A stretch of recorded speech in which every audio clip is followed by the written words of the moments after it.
Hi ಎಲ್ರಿಗೂ ನಮಸ್ಕಾರ. ನೀವು ನೋಡ್ತಾ ಇದ್ದೀರಾ ನಿಮ್ಮ RG YouTube channel. Yes, cinema ಅಂದ್ರೆ ಒಂದು ಎಮೋಷನ್. ಅದರಲ್ಲಿ ಎಷ್ಟೊಂದು ಪಾತ್ರಗಳಿರ್ತವೆ. ಅವೆಲ್ಲ ನಗಿಸ್ತವೆ, ಅಳಿಸ್ತವೆ, ಆಮೇಲೆ ಖುಷಿ ಪಡಿಸ್ತವೆ, ದುಃಖ ತರಿಸ್ತವೆ. ಎಲ್ಲ ಥರದ್ದು ವಿಭಿನ್ನವಾದಂಥ ಪಾತ್ರನ ನಿಭಾಯಿಸಿರ್ತಾರೆ. ಅದನ್ನು ನೋಡಿದರೆ ನಾವು ಅದೇ ರೀತಿ ಫೀಲ್ ಆಗ್ತಾ ಇರ್ತೀವಿ. ಅದೇ ರೀತಿ ಈ ವರ್ಷ ನಮ್ಮ 2026ರಲ್ಲಿ ಫಸ್ಟ್ ಸಿನಿಮಾ ತೀರ್ಥರೂಪ ತಂದೆಯವರಿಗೆ ಸಿನಿಮಾ ರಿಲೀಸ್ ಆಗಿದೆ.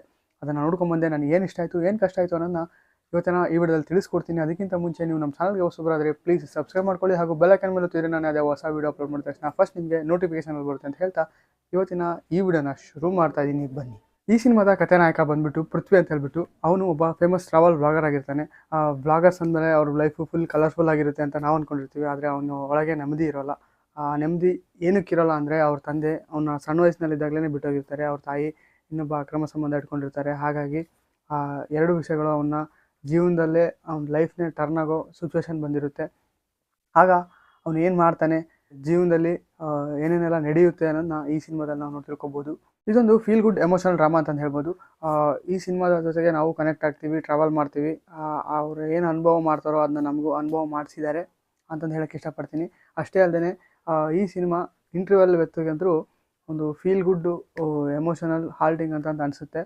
ಆದರೆ ನೆಕ್ಸ್ಟು ಆ ಇಂಟರ್ವಲ್ ಬ್ಲಾಕಲ್ಲಿ ಏನು ಬರುತ್ತೆ, ಆ ಮೈಸೂರು ಮಲ್ಲಿಗೆ ಟ್ವಿಸ್ಟು ಈ ಸಿನಿಮಾಗೆ ಕ್ಯೂರಿಯಾಸಿಟಿ ಇನ್ನೂ ಜಾಸ್ತಿ ಮಾಡುತ್ತೆ ಅಂತಂದು ಹೇಳ್ಬೋದು. ಈ ಸಿನಿಮಾದ ಪ್ಲಸ್ ಪಾಯಿಂಟ್ ಅಂದ್ರೆ ಈ ಸಿನಿಮಾದ ಕಾಸ್ಟಿಂಗ್ ಅಂತ ಹೇಳ್ಬೋದು. ರವೀಂದ್ರ ವಿಜಯ್ ಅವರು ಅದ್ಭುತವಾದ ನಟನೆ ಇದೆ. ನಿಹಾರ್ ಮುಖೇಶ್ ರವರ ಫಸ್ಟ್ ಸಿನಿಮಾ ಆದ್ರೂ ಫಸ್ಟ್ ಸಿನಿಮಾ ಅನ್ಸೋದೇ ಇಲ್ಲ ಅವ್ರದ್ದು ನಟನೆ ನೋಡಿದ್ರೇ. ಆಮೇಲೆ ನಮ್ಮ ಹೀರೋಯಿನ್ ರಚನಾ ಇಂದ್ರ ಅವರ ಕಾಂಬಿನೇಷನ್ನು, ಅವರಿಬ್ಬರ ಲವ್ ಕಾಂಬಿನೇಷನ್ ಏನು ಬರುತ್ತೆ ಅದು ಸಿಕ್ಕಾಪಟ್ಟೆ ಚೆನ್ನಾಗಿ ವರ್ಕೌಟ್ ಆಗಿದೆ. ಆಮೇಲೆ ಹಿರಿಯ ನಟರಾದಂತಹ ಸಿತಾರಾ ಅವರವರು, ಆಮೇಲೆ ರಾಜೇಶ್ ರವರ ಆ್ಯಕ್ಟಿಂಗ್ ಕೂಡ ಈ ಸಿನಿಮಾಗೆ ಪ್ಲಸ್ ಪಾಯಿಂಟ್ ಅಂತಂದು ಹೇಳ್ಬೋದು. ಈ ಸಿನಿಮಾದ ಟೆಕ್ನಿಕಲ್ ಆಸ್ಪೆಕ್ಟ್ಸ್ ಕಡೆ ಬರೋದಾದರೆ ಕಣ್ಣಿಗಂತೂ ಹಬ್ಬ ಅಂತಂದು ಹೇಳ್ಬೋದು ಈ ಸಿನಿಮಾದ ವಿಜುವಲ್ಸ್ ಅಂತಂದು ಹೇಳಕ್ಕೆ ಇಷ್ಟಪಡ್ತೀನಿ. ಯಾಕಪ್ಪ ಅಂದರೆ ಮೂಡಿಗೆರೆ ಆಗಿರ್ಬೋದು, ಆಮೇಲೆ ಕೇರಳ ಸೈಡು ಒಂಥರ ಡಿಫ್ರೆಂಟ್, ಯಾರು ತೋರಿಸ್ತಿರೋ ರೀತಿಯಲ್ಲಿ ಕ್ಯಾಮ್ರಾದಲ್ಲಿ ಸೆರೆ ಹಿಡಿದಿದ್ದಾರೆ ಅಂತ ಹೇಳ್ಬೋದು ನಮ್ಮ ಛಾಯಾಗ್ರಾಹಕರು. ಅಷ್ಟೇ ಅಲ್ಲದೆ ಈ ಸಿನಿಮಾದಲ್ಲಿ BGM ಕಡೆ ಬರೋದಾದರೆ ಮ್ಯೂಸಿಕ್ ಮಾತ್ರ ಅದ್ಭುತವಾಗಿ ಬಂದಿದೆ ಅಂತ ಹೇಳ್ಬೋದು. ನಮಗೆ ಎಮೋಷನಲ್ ಆಗಿ ಟಚ್ ಆಗುತ್ತೆ ಅಂತ ಹೇಳ್ಬೋದು. ಆ ಸಿಚುವೇಶನಿಗೆ ತಕ್ಕನಾಗೆ ಬಂದಿರೋ ಮ್ಯೂಸಿಕ್ಸ್ಗಳು ಇನ್ನೊಂದು ನೆಕ್ಸ್ಟ್ ಲೆವೆಲ್ ಫೀಲ್ ಕೊಡುತ್ತೆ ಅಂತ ಹೇಳಕ್ಕೆ ಇಷ್ಟಪಡ್ತೀನಿ. ಬರೀ ಚೆನ್ನಾಗಿದೆ ಅಂತ ಹೇಳ್ತಿದ್ದೀರಾ, ನೆಗೆಟಿವ್ ಏನೂ ಇಲ್ವಾ ಅಂತ ಕೇಳೋದಾದರೆ, ಈ ಸಿನಿಮಾದ ಕತೆ ಸ್ವಲ್ಪ ಇಂಟರ್ವಲ್ ತನಕ ಸ್ವಲ್ಪ ಸ್ಲೋ ಅನಿಸುತ್ತೆ. ಅದಾದಮೇಲೆ ಕಥೆನೇ ಟರ್ನ್ ಆಗಿಬಿಡುತ್ತೆ ಅಂತ ಹೇಳ್ಬೋದು.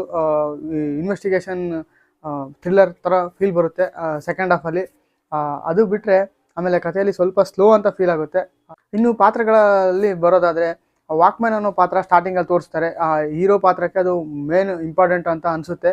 ಆದರೆ ಆ ಪಾತ್ರನ ಸಿನಿಮಾ ಪೂರ್ತಿ ಕೊನೆಗೆ ಮೂಲೆ ಗುಂಪು ಮಾಡಿಬಿಟ್ಟಿದ್ದಾರೆ ಅಂತ ಹೇಳ್ಬೋದು. ಒಟ್ಟಾರೆಯಾಗಿ ಈ ಸಿನಿಮಾದ ಪ್ಲಸ್ಸು ಮೈನಸ್ಸು ಎಲ್ಲ ನೋಡಿದರೆ ಇದೊಂದು ಸೋಲೋ ಫುಲ್ ಎಮೋಷನಲ್ ಡ್ರಾಮಾ ಅಂತಂದು ಹೇಳ್ಬೋದು. ಹೊಸ ವರ್ಷಕ್ಕೆ ಒಂದು ಒಳ್ಳೆ ಎಮೋಷನಲ್ ಡ್ರಾಮಾನ ಈ ಸಿನಿಮಾದ ಮೂಲಕ ನಾವು ನೋಡಿದ್ದೀವಿ ಅಂತ ಹೇಳ್ಬೋದು. ಹೊಸ ವರ್ಷನ ಒಂದು ಎಮೋಷನಲ್ ಟಚ್ ಮೂಲಕ ಸ್ವಾಗತಿಸಿದ್ದೀವಿ ಅಂತ ಹೇಳಕ್ಕೆ ಇಷ್ಟಪಡ್ತೀನಿ. ಅಷ್ಟೇ ಅಲ್ಲದೆ ಈ ಸಿನಿಮಾದಲ್ಲಿರೋ ಮೆಸೇಜು ಜೀವನಕ್ಕೆ ಒಂದು ಒಳ್ಳೆ ಮೆಸೇಜ್ನ ಕೊಟ್ಟಿದ್ದಾರೆ ಅಂತಂದು ಹೇಳ್ಬೋದು. ಸಿನಿಮಾನ ನೀವೇನಾದರೂ ನೋಡಿದರೆ ನಿಮ್ಮ ಹತ್ತಿರದ ಚಿತ್ರಮಂದಿರಗಳಲ್ಲೆಲ್ಲ ರಿಲೀಸ್ ಆಗಿದೆ, ಒಂದ್ಸಲ ಹೋಗಿ ಚೆಕ್ ಮಾಡಿ ಅಂತ ಹೇಳ್ತಾ, ನೋಡಿದರೆ ನಿಮ್ಗೆ ಏನು ಅನ್ನಿಸ್ತು ಅನ್ನೋದನ್ನ ಮಿಸ್ ಮಾಡಿದೆ ಕಮೆಂಟ್ ಮಾಡಿ. ಇದೊಂದು ಫ್ಯಾಮಿಲಿ ವಾಚಬಲ್ ಮೂವಿ ಅಂತಂದು ಹೇಳ್ಬೋದು. ನಿಮ್ಗೇನಾದರೂ ಸಿನಿಮಾ ನೋಡಿದರೆ ನಿಮ್ಗೇನು ಅನ್ನಿಸ್ತು ಅನ್ನೋದನ್ನ ಮಿಸ್ ಮಾಡಿದೆ ಕಮೆಂಟ್ ಮಾಡಿ.